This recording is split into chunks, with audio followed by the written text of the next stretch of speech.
Welcome dear rockers, कैसे हो आप सभी। तो आज हम आपके लिए लेकर आ गए हैं 2025 की Telugu language horror film the devil's chair की स्टोरी। तो कहानी की शुरुआत में हमें पता चलता है कि सदियों पहले नीलावती नाम की एक चुड़ैल नॉर्थ इंडिया में रहा करती थी, जो यक्ष रेल्म से धरती पर आई थी, पर वो वापस अपने रेल्म में नहीं जा पा रही थी, इसीलिए वो इंसानों के बीच भटकने लग गई। और हाँ, वो बहुत ही पावरफुल भी थी। वो जानवरों से भी बातें कर सकती थी और नेचर से भी कनेक्ट हो सकती थी। उसने अपने ज्ञान पे एक बुक लिखी जिसको उसने नाम दिया नीलावती ग्रंथम। उस वक्त नीलाक्षा नाम का एक लालची साधु भी रहा करता था। उसने नीलावती की बुक चुराकर पढ़ने की कोशिश की क्योंकि वो अमर होना चाहता था। तब नीलावती ने उस बुक को श्रापित कर दिया कि जो भी मेरे बुक को आधा अधूरा पढ़ेगा उसका दिमाग खराब हो जाएगा और जो पूरा पढ़ लेगा उसकी मौत हो जाएगी। कुछ लोगों का मानना है कि नीलावती अभी भी अरावली हिल्स के पास ही रहती है। फिर हम आरती नाम की एक लेडी को मिस्टर मनोज नाम के फेमस मेंटलिस्ट के आगे गिड़गिड़ाते हुए देखते हैं। आरती बताती कि मेरी बेटी मिल्की को भूत ने पजेस कर लिया है, किसी भी तरह से इसे बचा लीजिए। तो मनोज सवाल करता है कि तुम्हें कैसे पता कि इसको भूत ने पजेस किया है, कोई साइकोलॉजिकल प्रॉब्लम भी तो हो सकती है ना।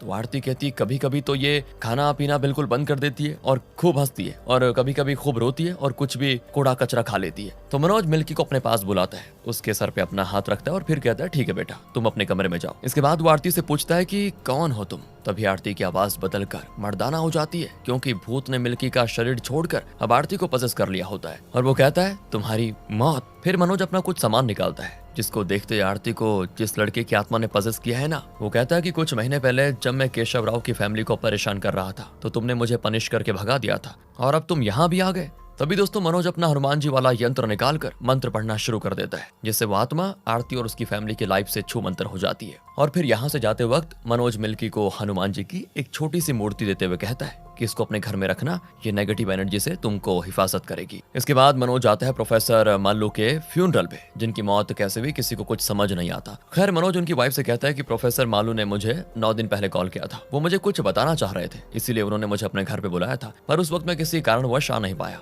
और फिर जब मैं फ्री हुआ तो उन्होंने कहा कि अभी मैं थोड़ा बिजी चल रहा हूँ, इसलिए कुछ दिनों के बाद आना। और अब बताओ ये सब हो गया तो क्या उन्होंने आपसे कुछ कहा था। प्रोफेसर की वाइफ कहती है उन्होंने मुझे ये बुक आपके हवाले करने को कहा था सिर्फ। दूसरी ओर हम एक प्रेग्नेंट लेडी को देखते हैं जो कि एक आवाज सुनती है और अचानक उसका खुद से कंट्रोल खत्म हो जाता है। वो एक कांच के टुकड़े से अपने पेट पे बार बार हमला करके अपने अजन्मे बच्चे की जान ले लेती है। और तभी विकी की नींद खुल जाती है और उसे पता चलता है कि ये तो बस मेरा बुरा सपना था। फिर वो अपने कमरे से बाहर निकलता है तो उसकी गर्लफ्रेंड अनु अपने ऑफिस के लिए तैयार हो चुकी होती है। वहीं आज विकी की छुट्टी होती है, इसलिए अनु से प्यारी सी पपी वगैरह देकर कहती है तुम घर पे आज पूरा दिन रेस्ट करो आराम से। फिर दोस्तों वहाँ नूर जहां नाम की एक न्यू मेड आती है, तो अनु उसको विकी से इंट्रोड्यूस कराती है और घर का सारा काम समझा देती है क्या चीज कैसे करनी है। फिर नूर जहां को सख्त हिदायत देती है कि तुम्हें सिर्फ अपने काम से काम रखना है और मेरी एंटीक चीजों को हाथ बिल्कुल नहीं लगाना है, और अगर कुछ भी डैमेज हुआ ना तो तुम्हारी किडनी बेच दूंगी, समझ गए। ये सब वैसे वो मजाक में बोलती है। बॉटम लाइन यही थी कि एंटीक चीजों को हाथ नहीं लगाना क्योंकि वो बहुत ही कीमती होते हैं। अनु के पास एक अलादीन का चिराग जैसा लैंप होता है, साथ ही और भी कई सारी चीजें होती हैं, पर एक खास किस्म का बॉक्स भी है जिसमें बुक होल्डर बना हुआ है। यहाँ पर दोस्तों हम एक चीज नोटिस करते हैं कि नूर जहाँ कुछ अजीब ही है, वैसे वो बिल्कुल चुपचाप रहती है, ना तो हंसती है ना किसी से बात करती है। वहीं विकी भाई साहब भी कुछ कम नहीं होते। उन्होंने अपनी गर्लफ्रेंड से झूठ कहा होता है कि आज मेरी छुट्टी है, बल्कि उसको तो काम से निकाल दिया गया है क्योंकि विक्की ने अपने कस्टमर्स के अकाउंट से 1 करोड़ साफ कर दिया था। दरअसल वो एक बैटिंग एडिक्ट है और अब उसकी कंपनी ने उसको साफ साफ कह दिया है कि 1 हफ्ते के अंदर हमें हमारा जो 1 करोड़ रुपए है वो वापस कर दो, नहीं तो जेल की हवा खानी पड़ेगी। इसीलिए अब विक्की अपनी जान पहचान के लोगों से रिक्वेस्ट करता है कि मुझे अपनी कंपनी में जॉब दिला दो, मगर किसी की भी कंपनी में वैकेंसीज नहीं होती। पर आखिर में अनवर नाम का एक बंदा उसको कहता है कि देखो भाई, तुमने जो फ्रॉड किया है ना उसके बारे में हर ऑर्गेनाइजेशन को पता चल चुका है, इसलिए कोई भी तुम्हें काम पे नहीं रखने वाला। अगर तुम्हें कहीं भी काम चाहिए तो उसके लिए पहले तुम्हें 1 करोड़ रुपए अपनी कंपनी में जमा करना होगा और फिर उनसे क्लियरेंस सर्टिफिकेट भी लाना होगा, तभी कहीं तुम्हें नौकरी मिल पाएगी। ऊपर से विकी का कॉलीग थॉमस कॉल करके कहता है कि तुमने अपनी कार की EMI नहीं पे की है भाई, इंश्योरेंस वाले ऑफिस आए थे तुम्हारी तलाश में। ये जानने के बाद विकी लगाता है अपनी गर्लफ्रेंड अनु को फोन और उससे मांगता है कुछ पैसे जिससे वो EMI पे कर देता है। तो दोस्तों अनु एक फ्लाइट अटेंडेंट है, वो इस वक्त अपनी कोवर्कर के साथ कॉफी पी रही होती है।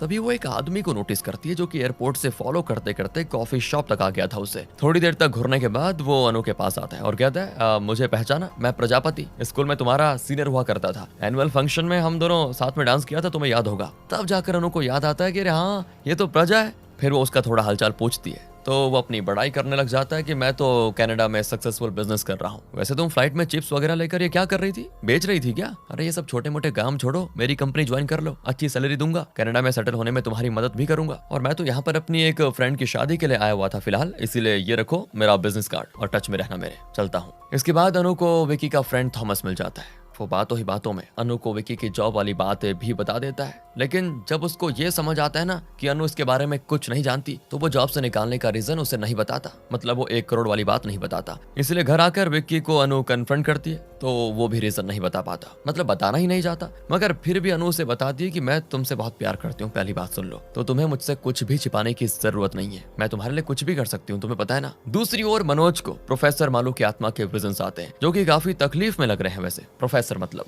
वो मनोज से कहते हैं कि वो बुरी शक्ति पृथ्वी में प्रवेश करने की कोशिश कर रहा है, तुम्हें उसको रोकना होगा, और ये काम तुम हनुमान जी के शस्त्र से ही कर सकते हो। मनोज, तुम्हें इस धरती को उसके प्रकोप से बचाना होगा। इसके बाद मनोज जाता है अपने प्रोफेसर अर्जुन के पास। वो भी किसी बुरी शक्ति की वजह से विकलांग हो गए थे। उन्हें मनोज बताता है कि मुझे प्रोफेसर मालू के विजन्स आए थे, वो आग में जल रहे थे और वॉर्न कर रहे थे हमें। तब प्रोफेसर अर्जुन कहते हैं, हम 4 लोगों को बुराई के खिलाफ लड़ने के लिए नियति ने चुना था, जिसमें से प्रोफेसर मालू तो चल बसे, और अब मेरी हालत नहीं रही कि मैं कुछ कर सकूं। एक तुम बचे हो और एक वो जिससे हमारी मुलाकात बजरंगबली की दया से शुद्ध पूर्णिमा के दिन होगी। वो बुरी शक्तियों के लिए नाइटमेयर से कम नहीं होगा। ये लॉकेट अपने पास रखो, जब भी हमारा चौथा साथी तुम्हारे पास आएगा ये लॉकेट लाइट अप हो जाएगा। दूसरी ओर हम अनु को अपनी एयरलाइन कंपनी से कॉल पे बात करते हुए देखते हैं। इस वक्त सारी एयरलाइंस कंपनीज में कुछ गड़बड़ी चल रही है, इसीलिए वो अपने स्टाफ की सैलरी को कम कर रहे हैं, जिससे अनु और परेशान। ऊपर से विकी कहता है कि मुझे कुछ पैसों की और जरूरत है, तो वो कहती है मैं खुद परेशान हूँ अभी विकी, एक काम करो ना, तुम भी कोई जॉब ढूंढो, क्योंकि तुम्हारे खर्चे बहुत ज्यादा है, घर का सारा खर्चा तो मैं संभाल लेती हूँ, फिर पता नहीं तुम्हारे पैसे तुम कहाँ खर्च करते हो।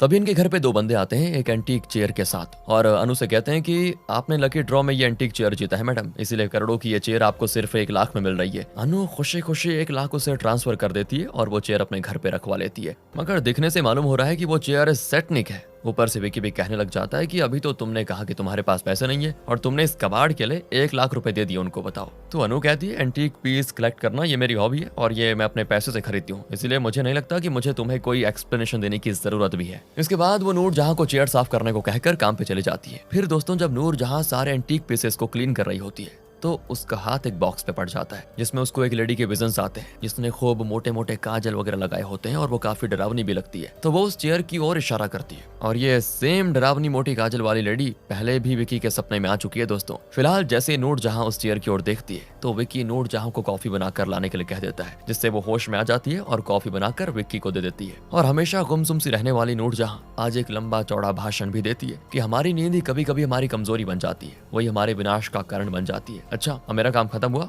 मैं अपने घर जा रही हूँ। विकी हैरान हो जाता है। अब नूर जहां तो चली जाती है, मगर विकी को ऑमलेट खाने का बड़ा मन होता है, इसीलिए वो बढ़िया प्याज वगैरह एक प्लेट में लेकर लिविंग रूम में आ जाता है, जहां वो टीवी देखते हुए प्याज को काट रहा होता है, जिससे उसका हाथ गलती से थोड़ा कट भी जाता है। फिर वो जैसे ही अपने हाथ को झटकाता है, तो उसकी खून की बूंदें उस चेयर पे गिर जाती हैं और सामने से एक अजीब सा आदमी विराजमान हो जाता है, जिससे विकी की हालत खराब। वो डर कर वॉचमैन को आवाज लगाता है, तो वो बताता है डरो मत, मैं पोंडक्षा हूँ, तुम्हारे रक्त की आहुति की वजह से मैं प्रकट हुआ हूँ और अब बारी है तुम्हारे इनाम की। ये कहते हुए वो हवा से कुछ नोट्स गिरा देता है, जिसे विकी बिना टाइम गवाए उठा भी लेता है, और तभी पोंडक्षा गायब। फिर विकी क्या करता है दोस्तों कि पोंडक्षा के दिए हुए पैसे से वो थॉमस के साथ शराब पी लेता है और फिर वापस घर आकर पोंडक्षा को बुलाने की कोशिश करता है, पर वो तो दर्शन देने को तैयार नहीं होता। तो विकी अपने दिमाग पे जरा जोर डालता है और उसे याद आता है कि मेरे खून के छींटे पड़ते ही पोंडक्षा आ गया था, तो इस बार भी जानबूझकर वो अपनी कलाई काट कर अपना खून चेयर पे डाल देता है। तभी कुछ ही देर में पोंडक्षा चेयर से प्रकट हो जाता है, जिसके बाद विकी का पहला सवाल यही होता है कि तुम हो कौन, कोई भूत तो नहीं। पोंडक्षा कहता है कि अगर तुम विश पूरी करने वाले को भूत कहते हो ना, तो मैं भूत ही हूँ। विकी कहते हैं नहीं नहीं, विश पूरी करने वाले को गॉड कहते हैं। तो पोंडक्षा कहता है कि मुझे भी फिर गॉड ही समझो। विकी आगे कहता है गॉड जी, मुझे ना पैसों की सख्त जरूरत है। तो पोंडक्षा कहता है कि देखो बेटा, बात कुछ ऐसी है कि तुम मेरी बात मानो और मैं तुम्हारी मानूंगा, और हाँ याद रहे तुम मेरे बारे में किसी को नहीं बता सकते, और ना ही उस बारे में जो चीज मैं तुम्हें करने को कहूंगा। अगर तुम तैयार हो मुझसे वादा करो। विकी बिना वक्त गवाए वादा कर देता है। तब पोंडक्षा कहता है कि अगर तुमने अपना वादा तोड़ा तो याद रखना मैं तुम्हें बहुत ही बुरी मौत दूंगा। इसके साथ ही वो एक नोटों की कड्डी देते हुए कहता है कि रहा तुम्हारा रक्त आहुति का इनाम। फिर जैसे विकी उन पैसों को उठाता है, वैसे पोंडक्षा हो जाता है गायब, जिसके बाद तो विकी खुशी के मारे और नाचने लग जाता है। अगले दिन की बात है दोस्तों, अनु घर पर आती है, तो वो खुशी खुशी उसका वेलकम करता है और कहता है अब से मैं तुमसे पैसे वैसे नहीं मांगूंगा। वैसे तुम्हारा बर्थडे आने वाला है ना, तो मैं इस बार बहुत ही अच्छे से सेलिब्रेट करने की सोच रहा हूँ। अगले दिन जब अनु घर पे नहीं होती तो विकी फिर से अपनी रक्त की आहुति देता है और पोंडोक्षा को बुलाता है। पर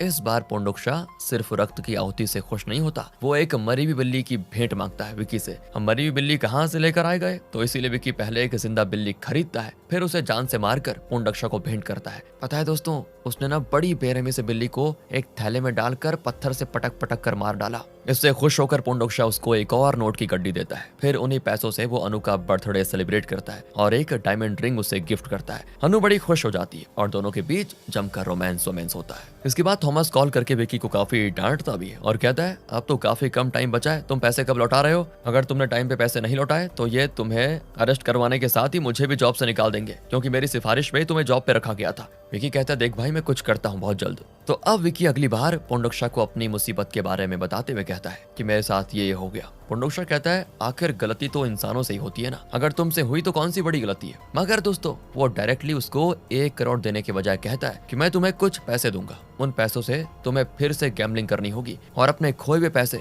जीतने होंगे, मगर इसके लिए तुम्हें मुझे अपनी बॉडी को 2 घंटे के लिए देना होगा। ये सुनकर विकी हैरान हो जाता है कि पहले रक्त आहुति, फिर मरी हुई बिल्ली और अब मेरी बॉडी। तुम्हें तो जादू भी आता है, तो कहीं तुम हमेशा हमेशा के लिए मेरी बॉडी को वश में ना कर लो। जिसपे पोंडोक्षा कहता है कि भले ही मैं जादू जानता हूँ, मगर इंसानों की तरह अपनी बात से मुकरता नहीं। मैं 2 घंटे से 1 मिनट भी ज्यादा तुम्हारी बॉडी में नहीं रहूंगा और ना ही मैं तुम्हारी बॉडी पे कोई खरोंच आने दूंगा, ये मेरा वादा है। विकी मान जाता है और अपनी बॉडी में उसे एंटर करने देता है। फिर 2 घंटे के बाद वो होश में आ जाता है और उसे बिल्कुल भी याद नहीं रहता कि इन 2 घंटों में पोंडोक्षा ने उसकी बॉडी में क्या किया, कैसे यूज किया। फिलहाल तो उसके हाथों में काफी सारे पैसे होते हैं, उसको देखकर ही वो खुश हो जाता है और उसे गैम्बलिंग में यूज करता है। शुरुआत में तो काफी सारे पैसे जीतता है, लेकिन फिर हारना शुरू कर देता है। आखिर में वो जिसके साथ खेल रहा होता है ना, वो उसे लोन के तौर पर कुछ पैसे और देकर कहता है कि एक बार और अपना लक आजमा लो, और वो लोन लिए हुए पैसे भी हार जाता है, जिससे अब विकी के सर पे कंपनी के 1 करोड़ का कर्ज तो था ही, साथ ही अब इस बूढ़े का कर्ज भी हो जाता है। और वो तो उसी वक्त विकी को कह देता है कि अगर मेरे 4 लाख तुमने नहीं लौटाए तो फिर मेरे गुंडे तुमसे बात करेंगे। विकी कुछ नहीं सोचता, सीधे पहुंच जाता है पोंडोक्षा के पास और पोंडोक्षा विकी से कहता है, कोई नहीं,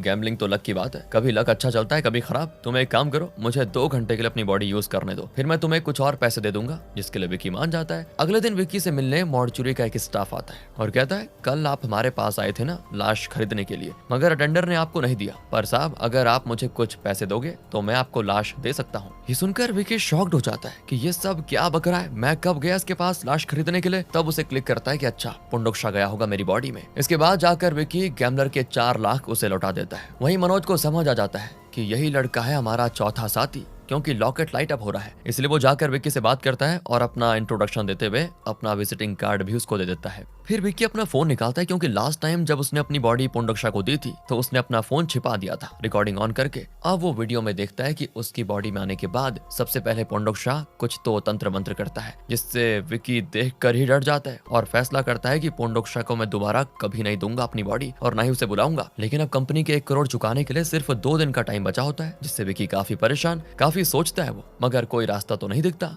तो बस वापस पोंडोक्षा के पास ही जाता है वो, जो उसको 1 करोड़ की जगह डायरेक्ट 5 करोड़ देने की बात करता है। लेकिन शर्त यह होती है कि उसे अपनी गर्लफ्रेंड का गला काटकर उसका खून पोंडोक्षा को भेंट करना होगा। लेकिन विक्की भड़क जाता है इस बार और कहता है, देखो मैं अनु से बहुत प्यार करता हूँ, भला मैं ये पाप कैसे कर सकता हूँ? जब उसे बुखार भी आता है ना तो मुझे तकलीफ होती है, और तुम मुझे उसकी जान लेने के लिए कह रहे हो। तो पोंडोक्षा उसको 10 करोड़ का लालच देते हुए कहता है, सोच लो तुम्हारी लाइफ संवार जाएगी। विक्की कहता है, 5-10 करोड़ क्या, अगर तुम मुझे 100 करोड़ भी दोगे ना तो भी मैं अपनी गर्लफ्रेंड को नुकसान नहीं पहुंचाऊंगा। इसके बाद पोंडोक्षा हो जाता है गायब, और तब विक्की गुस्से में उस चेयर को मारकर तोड़ने की कोशिश करता है, मगर वो चेयर उसे खुद को टच करने ही नहीं देती। इसके बाद तो विक्की का पूरा दिमाग खराब हो जाता है, उसे बड़ी बेचैनी होने लगती है। उसका एक मन तो ये कहता है कि पोंडोक्षा का ऑफर बढ़िया है, पूरी लाइफ सेट हो जाएगी 10 करोड़ में। वहीं वो बॉक्स वाली लेडी कहती है, नहीं नहीं, तुम अनु से बहुत प्यार करते हो, तुम उसे नुकसान नहीं पहुंचा सकते। सपने में भी विक्की को बुरे बुरे सपने आते हैं, जिसमें वो अनु को बड़ी बेरहमी से मार रहा होता है। वो नींद में काफी कुछ बड़बड़ाता भी है, इसीलिए अनु उसको जगाती है और अपने फ्रेंड प्रजापति के ऑफर के बारे में बताकर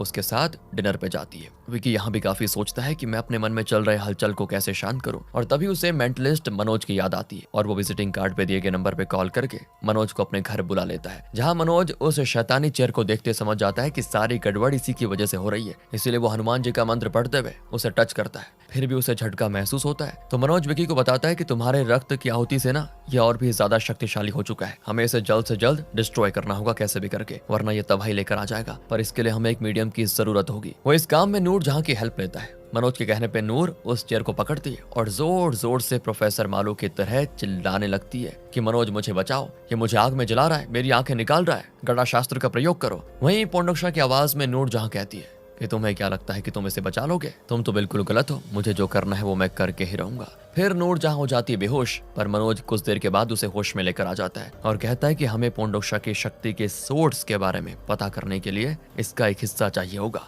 ये कहकर वो एक दराती से चेयर का थोड़ा सा हिस्सा काटने वाला होता है कि वहां पर अनु आ जाती है और काफी गुस्सा करती है कि मेरे घर में ये सब चल क्या रहा है। पोंडोक्षा से किए गए वादे की वजह से वो खुलकर अनु को कुछ भी नहीं बता सकता था, मगर वो उसको जरूर ये कह देता है कि देखो अनु, मैं तुम्हें पूरी बात तो नहीं बता सकता, लेकिन इतना जान लो कि हमारे घर में नेगेटिव एनर्जी है और हमें उससे दूर रहना होगा। लेकिन अनु को इन सब बातों पर यकीन नहीं होता। वो पुलिस की धमकी देकर मनोज को वहां से भगा देती है। तब विकी नूर जहां से कहता है कि तुमने जो एक्सपीरियंस किया उसके बारे में अनु को बताओ, तो अनु और भी ज्यादा गुस्सा हो जाती है और कहती है वो बेचारी तो गूंगी है, वो कैसे बोलेगी। सुनकर विकी हैरान, क्योंकि ना बोल सकने के बावजूद 2 बार उसने नूर जहां को बोलते हुए सुना था। इधर मनोज अपने विकलांग प्रोफेसर अर्जुन को उस चेयर की फोटोज लाकर दिखाता है। वो बताते हैं ये कोई आम चेयर नहीं है, बल्कि एक डिवाइन चेयर है। 7 चक्र होते हैं जो इंसान को पावरफुल बना सकते हैं, और जो इंसान इन 7 चक्रों पर विजय पा लेता है वो अमर हो जाता है। इस चेयर में भी इसी तरह के पावर्स हैं, मगर इसे फिलहाल बुरी शक्ति ने अपने कब्जे में करके रखा हुआ है और वो अपने हिसाब से इसका इस्तेमाल कर रहा है। इसे डिस्ट्रॉय करने के लिए हमें एक खास तरह का शस्त्र बनाना होगा जो दिखने में हनुमान जी की